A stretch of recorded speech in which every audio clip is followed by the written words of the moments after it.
Folks, we'll get started in about 2 minutes.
It's great to see a packed house for the 52nd Mayor of Omaha's first State of the City address. Thank you so much for coming. The state of the city, as you will hear Mayor Ewing say in a few minutes, is pretty good, and he'll go into detail about why. But I want to take a minute just to introduce a man that I've had the pleasure of knowing for, if I say decades, I guess we date both of ourselves. When I was a reporter and he was at the Omaha Police Department. But everyone in this room by now probably knows 4 decades plus of public service, Omaha Police Department, Douglas County Treasurer, and now Mayor of your city of Omaha. So without further ado, I would like to introduce Mayor John W. Ewing Jr. of Omaha.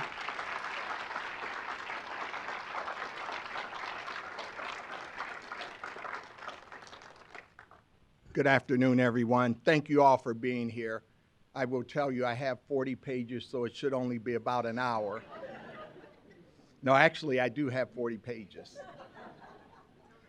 The good thing for you all is that I have 40 pages with very large font so that I can see these without my reading glasses. So that's one of the concessions I make to age, is that I can't see quite as well as I used to. So having said that, in all seriousness, I am honored that you are here today. It means a lot to me as your mayor that you took time out of your busy schedules to be with us today. I'd like to begin by acknowledging some people that are here. First, I'd like to say good afternoon to my family, and I would ask them to stand for a moment, please.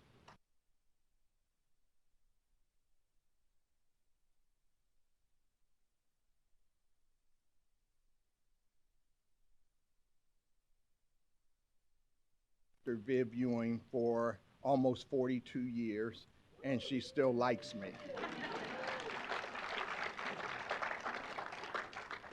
And we have 2 wonderful daughters, Christina, our oldest daughter.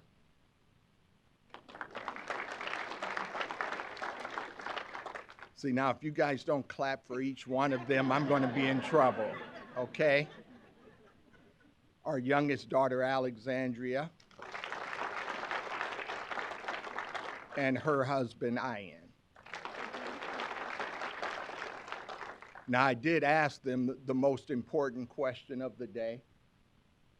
Where's my grandson? And they decided not to bring him. But I also want to say good afternoon to the members of the City Council. They are great partners in this work that we are doing, and I appreciate being able to work with you on behalf of the citizens of this great community. So first, I'd like to recognize our City Council President, Danny Begley.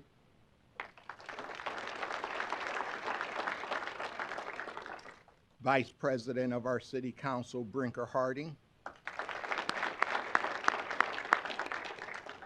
Councilman Don Rowe. Councilman Pete Festerson.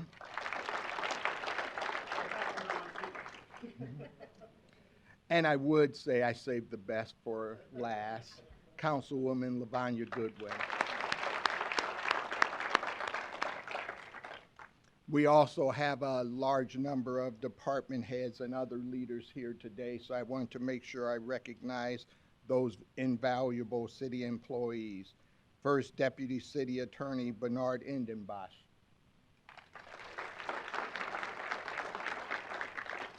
Convention and Visitors Bureau Director Jasmine Goodwin. Assistant Fire Chief Brian Kreutzer. Human Resources Director Deb Sander. Human Rights and Relations Director Kaylin Daly DeHelius. Planning Director Dave Fansloss. Deputy Police Chief Scott Gray, and a number of my former comrades with the police department. The senior staff of the police department, they do an amazing job in providing leadership for our police department. Public Works Director Bob Stubbe. Interim Parks and Recreation and Public Properties Jake Linder. In the back there. And then we also have some great partners like Keith Mello, the CEO of the Chamber of Commerce, and Mike Helgers, the Director of MAPA. So thank you all for being here as well. Then I've got some really amazing people that have to work with me very closely every day. Chief of Staff Thomas Warren, who is an amazing public servant.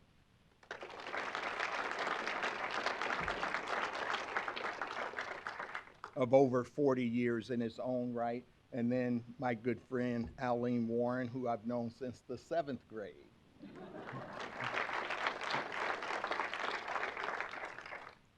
Then we have Deputy Director of Communications, Aaron Grace, you've already seen.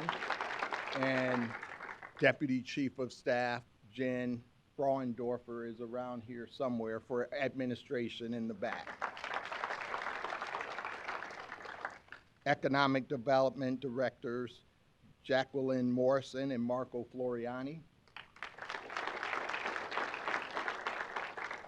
Grants Administration, Margie Perdue, Chelsea Andrews, and Dakota Caldwell. Hotline Supervisor, Sean Winquest. North Omaha Community Liaison, Raquel Henderson. South Omaha Community Liaison, Jennifer Rodriguez. Streetcar and Special Projects, Deputy Chief of Staff, Steve Jensen. And then I have the honor of working with a number of leaders of respective unions as well. So I would ask that the union leadership that is present, please stand as well to be recognized.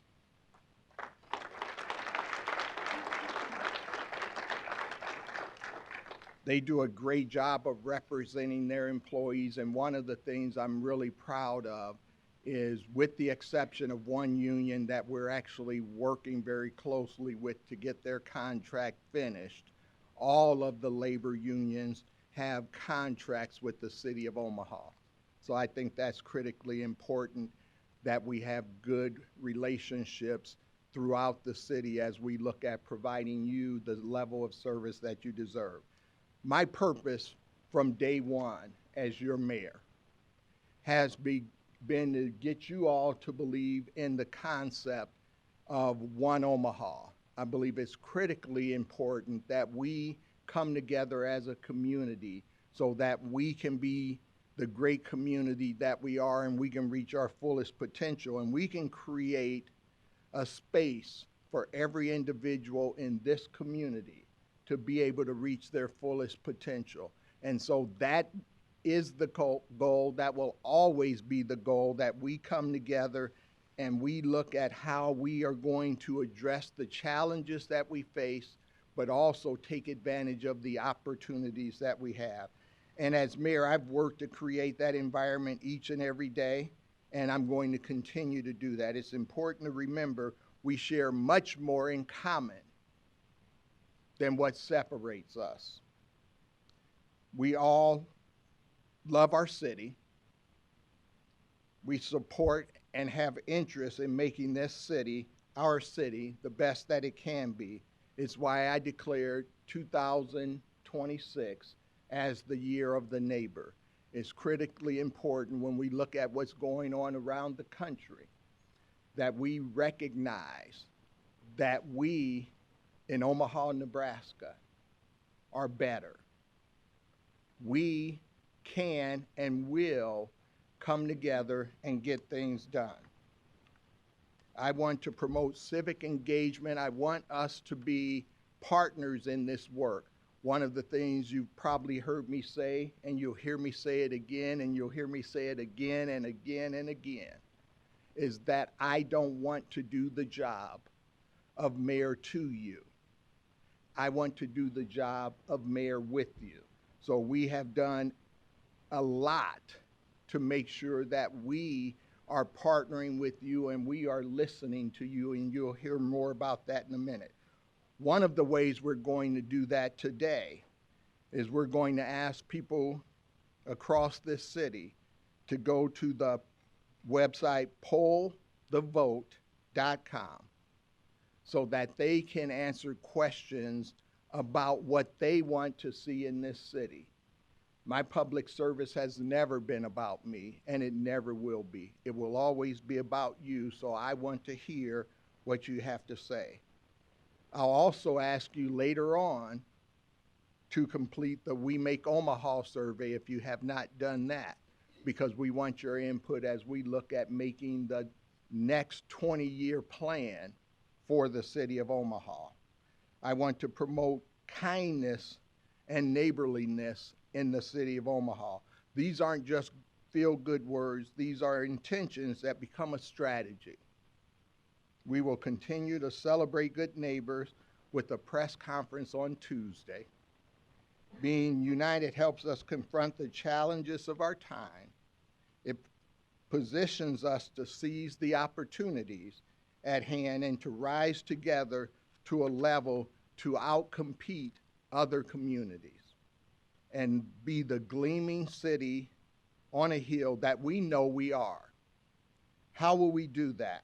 Today I will lay out a vision for an exciting, transformational, and innovative approach we're going to take with our parks. I will then discuss how this vision fits into 7 priorities that will help make Omaha happier.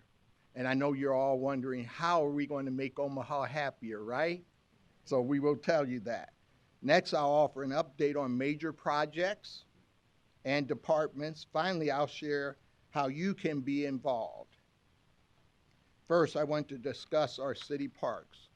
We all love parks and the promise they hold for beauty, for nature, for exercise, for being in community with your neighbor.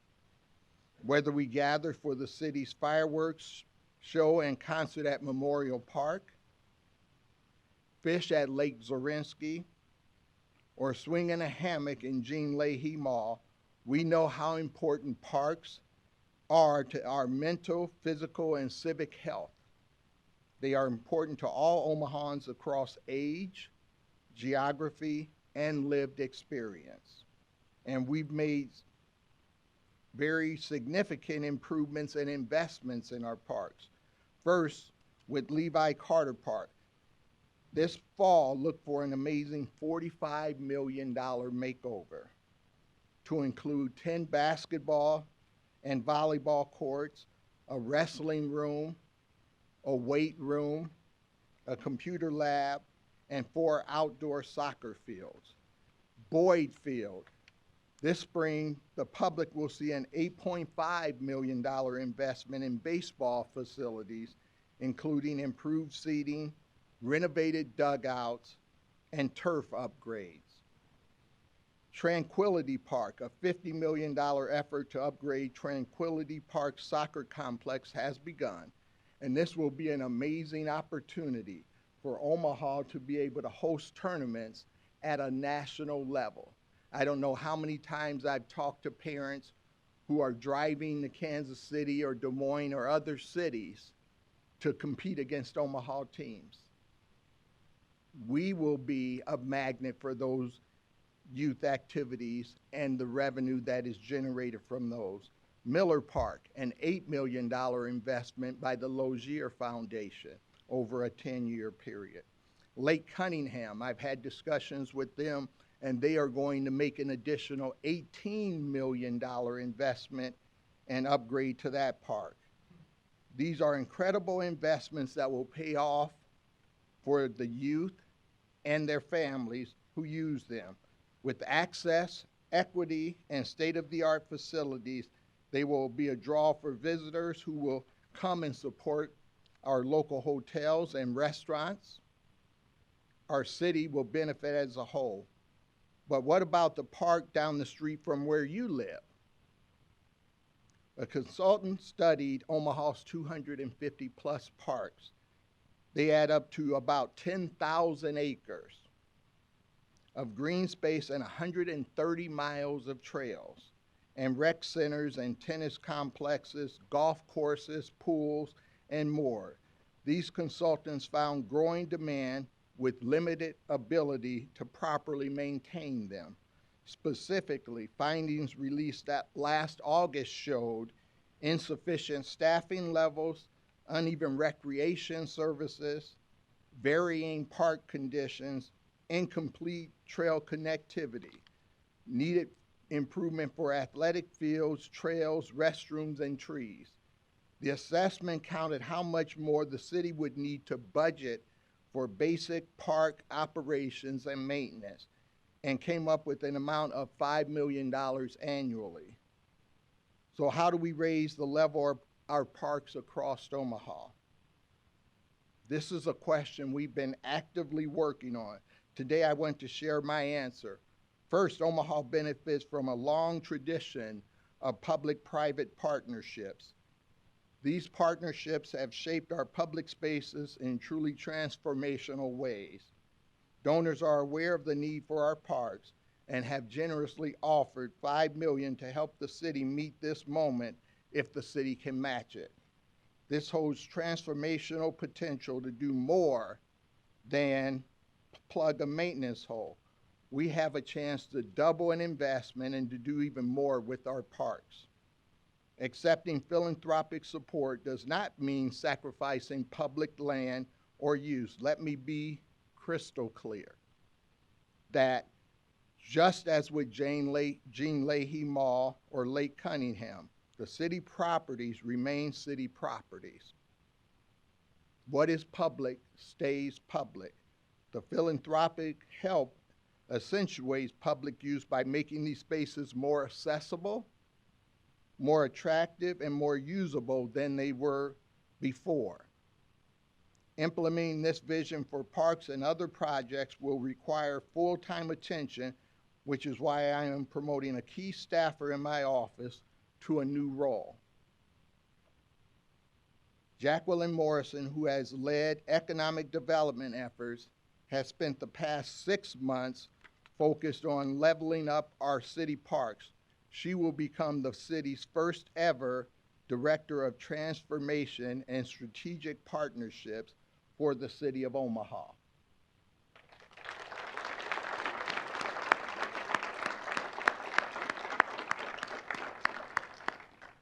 Her position, salary, and benefits will be fully funded by the philanthropic community for 3 years while she reports directly to the mayor. This position change will go before the city council for approval.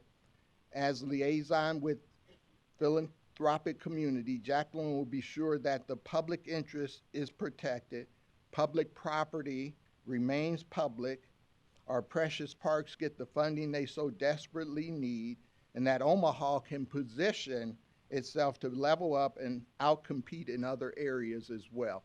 This is a position that will allow us to look across this country at best practices and then be able to come back to the philanthropic community and partner with them to be able to implement those things to make Omaha an even greater city. We have to ensure that we are doing everything we can to retain our young people, to retain our companies, and also allow for our companies to expand here while we also look at attracting new companies and new people to our community so we can continue to grow and thrive. Expect to hear more about this as we work toward the 2027 budget that we are putting together. Lifting our parks will require unity and drive from all of us. This will be a joint public-private effort, and everyone here will have a role to play. Parks make us happier. There's so much research about exercise, the great outdoors, and communal use are good for body, mind, and soul. Speaking of what makes us happier, I've outlined 7 key priorities, assigned city leadership to each of them, and launched task force groups for each of them. I'd like to give a brief report on the work that they've been doing over the last several months. Homeless neighbors have drawn concern and competing philosophies about how to best serve that population, challenged by underlying reasons for their circumstances. We are nearing the end of a 6-month pilot program that harnessed the collective power of service providers who have focused on outdoor encampments. I'm happy to report this effort is paying off with a well-communicated, humane process that has reduced the number of public encampments. More study is needed to follow up on individuals who moved from medians and parks to see if they landed in proper shelter. If you want to see how this is working, I invite you to visit the mayor's office website, which has a page outlining our process and links to monthly stats. Tamara Dwyer, our homeless services coordinator, is leading this effort for the city, along with Jason Feldhaus of Threshold COC. This task force is taking a deeper, more holistic look at the issue of homelessness and how we can bring solutions like permanent housing and treatment. One of the things we are going to do is begin to look at how we can move toward providing permanent housing, which we know is the answer. So we are going to take money from the opioid settlement to staff our homelessness service, then allow Tamara to be able to work more closely with the philanthropic community and other partners to be able to develop a more holistic plan to move people from homelessness to permanent housing. Affordable housing is an issue across the board given inflation and wage stagnation. Omaha needs more and a varied modes of housing, and the city has been working actively on that. It is a big priority of mine, and I'm happy to report that we were able to tap $40 million in streetcar bonds to fund an effort by Front Porch Investments to create affordable housing units in our urban core.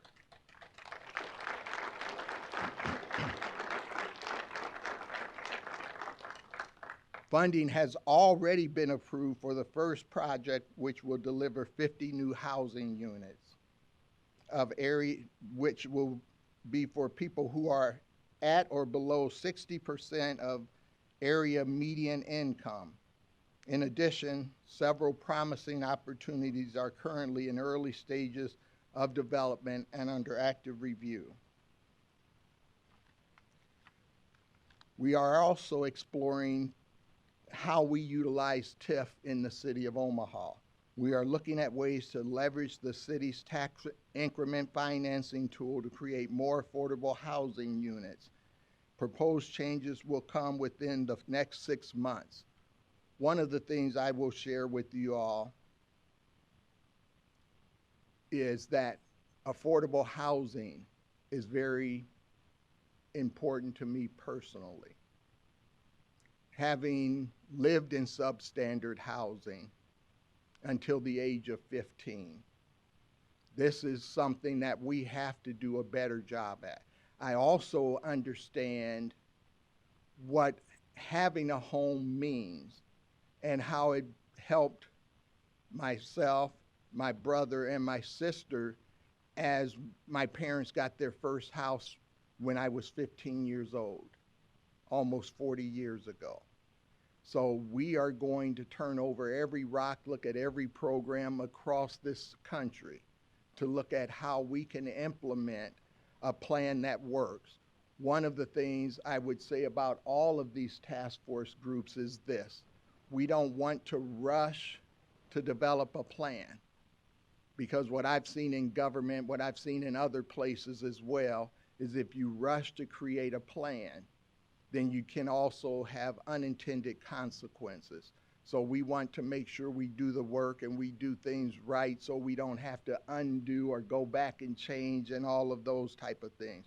But we are going to get this right. Failure is not an option.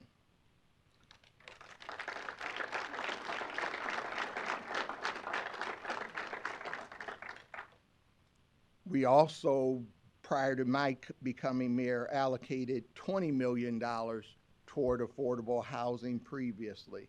$14.2 million of that has been allocated.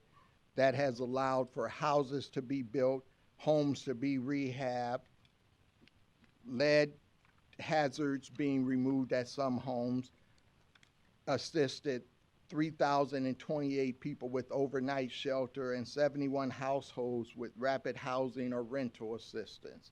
So we have been doing a good job in the city of Omaha addressing these needs, and we're going to step on the gas and accelerate the pace.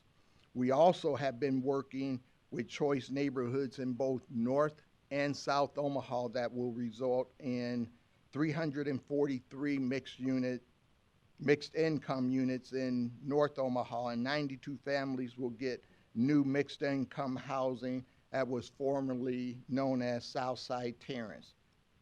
Additionally, our affordable housing task force is looking for ways to change policy to promote creation of affordable housing through incentives, regulatory reform, and process and timelines.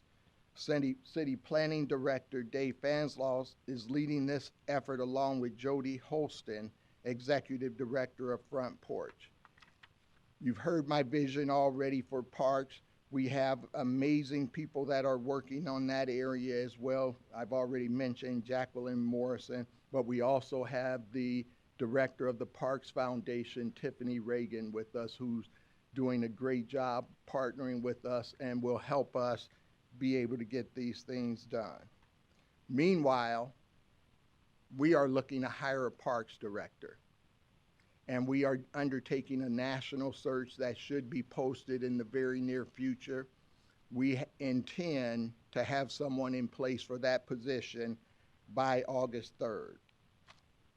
We also have the poverty elimination and action plan that was mandated by the state legislature.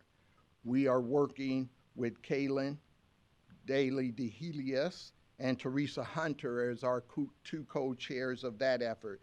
They have targeted some key areas in looking at reducing poverty, finding ways to support early childhood education, starting with a needs assessment. We know that quality child care and education affect our workforce. The city is also working with the United Way and the Greater Omaha Chamber of Commerce, Nebraska Children and Families Foundation, Buffett Early Childhood Foundation, and other organizations as we look at taking and looking to fix some of the issues that lower productivity in Omaha. I saw information shared with me recently that shows that the lack of child care and the ability to have a safe place for children reduces our gross domestic product, for lack of a better term, about $1 billion. So it's an important issue that often gets overlooked. We also are working with school districts to ensure that we get our young people who maybe just aren't getting it to be able to graduate from high school with the GED and other things so that they can be prepared for the workforce. We're talking to all of the school districts about dual enrollment so that our young people are better prepared when they come out of high school. Councilman Rowe and I work with the Millard School District on one of their committees, and they mentioned this morning that they will have 160 high school seniors who will graduate with an associate's degree before they get their high school diploma.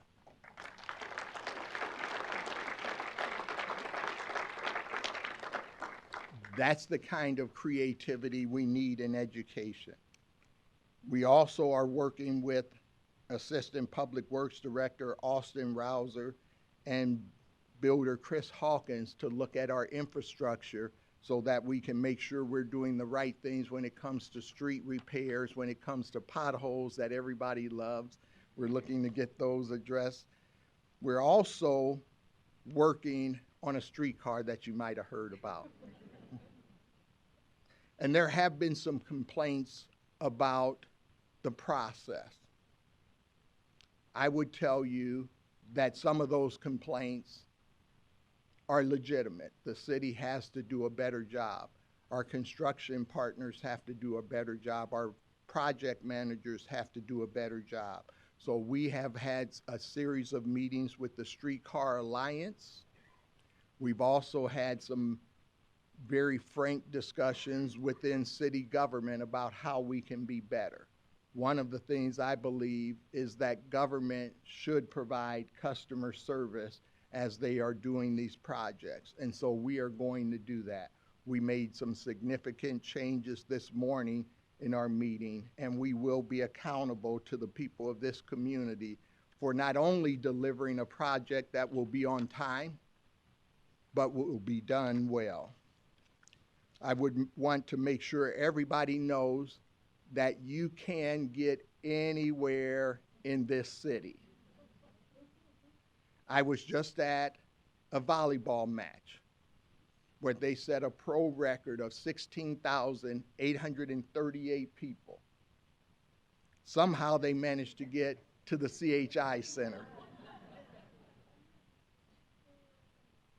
I was at the Orpheum on Friday evening, and somehow they managed to get a full house to the Orpheum.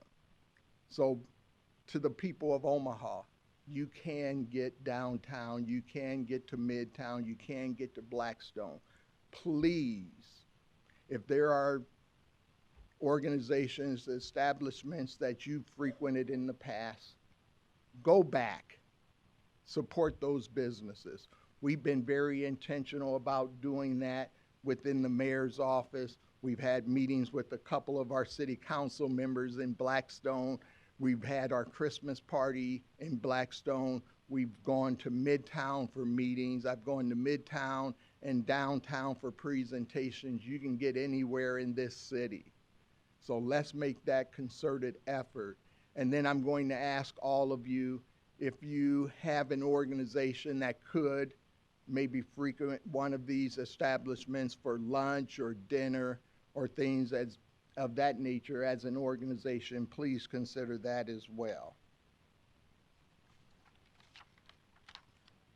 Economic development is one of our task force groups as well. I've tasked Bridget Hadley from our planning department to lead this task force. She is doing so with Erin Porterfield of Heartland Workforce Solutions. This task force accentuates the work that Jacqueline and Marco do each and every day to help us be competitive and bring businesses here. We also have been maybe a little more involved in legislative efforts than I would have liked, but we have been pushing and working with the governor, the state senators on LB 1165, which will allow us to be able to compete and keep jobs here. Maybe a little small company like Union Pacific might decide to stay, and potentially bring hundreds, if not thousands, of jobs after their new merger. And we hope some of our other big companies will take advantage of the incentives that will only be given if people create jobs. This is not corporate welfare. This is about making Omaha more competitive, making Nebraska more competitive, and growing our economy, because that's the only way we're going to get out of this fiscal situation that we're in long term, is to grow the pie. And so we are committed as a city to partnering with them to get that done. The last task force that I will mention is risk and resilience.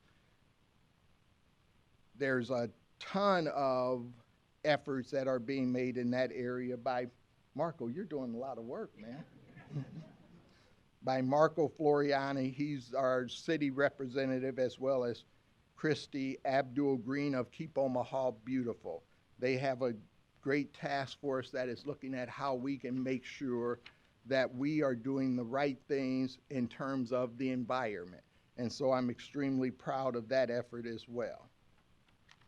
Just a few city updates and a couple other things, and I'll be done. So, first, right now for finance, we are working on the city budget. Our tourism industry brings families closer together and helps neighborhoods grow. Our city welcomes approximately 14.7 million visitors a year, and they spend about $1.6 billion.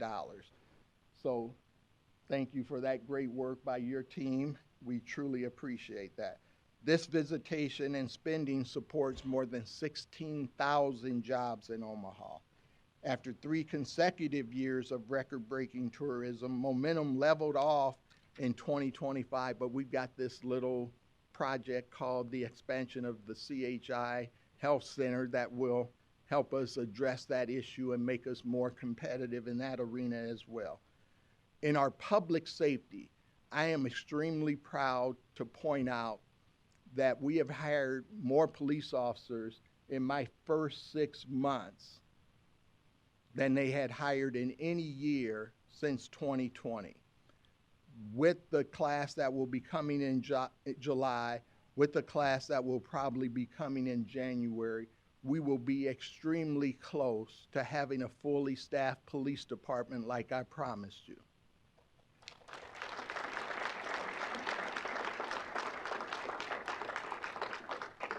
We also will be hiring 37 firefighters that will start on March 30th. That will bring the fire department to full staffing as well.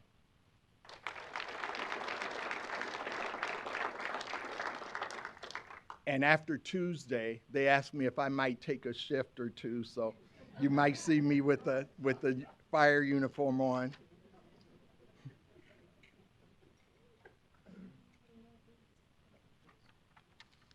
We have an opportunity that we will share more information about in the future, but we have an opportunity that will be coming that will allow us to get a new police and fire headquarters and potentially save the people of this community upwards of $50 million over the original estimate. We will share more with you about that, but we believe that is an exciting opportunity that will allow us to be able to get a new facility and replace a 50-year-old facility and be able to do it at less cost than we originally thought. The amazing Central Library will be opening on April 19th. I would suggest if you have not been there, you have got to get there. That is one of the most amazing facilities I've ever been in, and I'm sure it's one of the best libraries in the United States of America. One of the things I talked about a lot during the campaign was working with our small and emerging businesses. The city in 2025 awarded $49.8 million to small and emerging businesses. That's up from $32.5 million.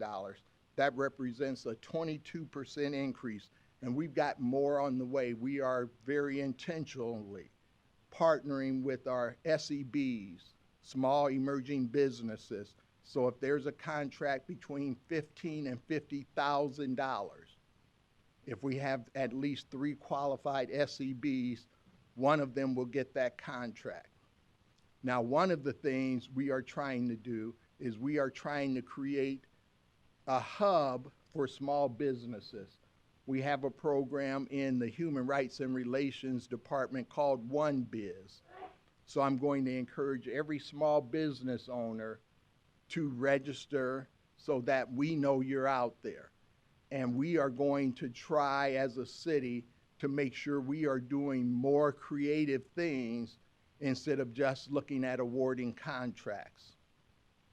I'm also going to ask every large institution in this city to consider partnering with the city of Omaha on this effort so that we can ensure that our small businesses get the opportunity to grow and get the opportunity to help us develop our resources. One of my good friends who's sitting almost directly in front of me, Mike Castling, shared with me a few weeks ago.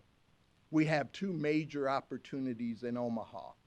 One of them is LB 1165 and keeping our large companies here, giving them the opportunity to expand and attracting large companies. But we also have an amazing opportunity with small business as well. And so we want to ensure that our small businesses have an ecosystem that Bridget is working on with our partners to be able to get the resources they need to be successful. But I don't want them just to get training. I want them to be able to get contracts. I want them to be able to get opportunities to be able to earn money and help this city grow. Our comp plan, We Make Omaha, is an amazing opportunity for every person in this community to tell us what you want to see in Omaha, Nebraska. You can go to that website, and I would like all of you to do that, as well as those who are listening. WeMakeOmaha.gov/event/survey, and actually complete that survey so we can hear from you. Remember, this is intended for us to be an inclusive government that works for you so that you can have your input on how we move forward. We also want to hear from our young professionals. Next Friday, I will be spending time with them before their event, and then we are going to create a young professionals group where we take all of the leaders of the respective young professionals organizations and have them be able to meet with me, hear what my thoughts are, but more importantly, share their thoughts with me so we can do everything we can to keep our young professionals here. Shortly, we will be having a high school advisory group as well. Applications are already available on the mayor's webpage, and we want our young high school students to consider being part of that effort. What we are going to do is take a junior in the fall and a senior in the fall and have them, one from each school in Douglas County, have them be able to meet with me, as well as talk to the students at their school and provide us input on how we can be better as they look to grow their professional careers. So in closing, I would just like to thank you all for being here today. We've got a number of amazing things happening. We've got Mutual of Omaha's Tower. We've got a $1 billion project at the Crossroads. We've got Tranquility Park. We've got Union Omaha Soccer Stadium. We've got the expansion at Nebraska Medical Center.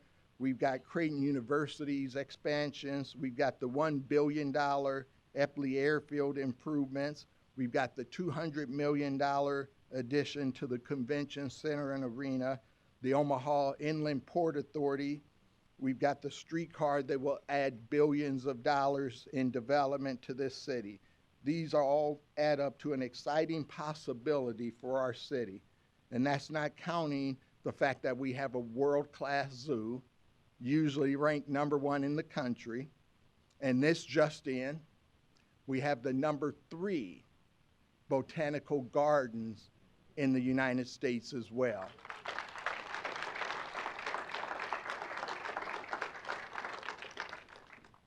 I am happy to report that your city is in amazing shape and we have amazing opportunities.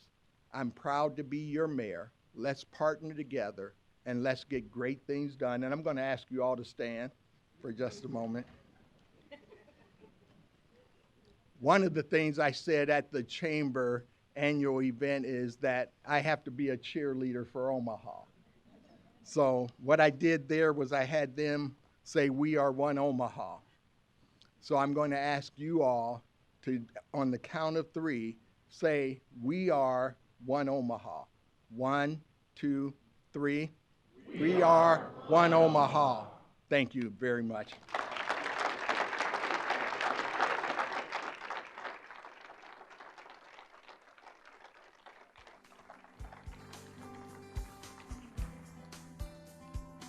Thank you all. And so for the other elected officials, that's a slick way to get a standing ovation.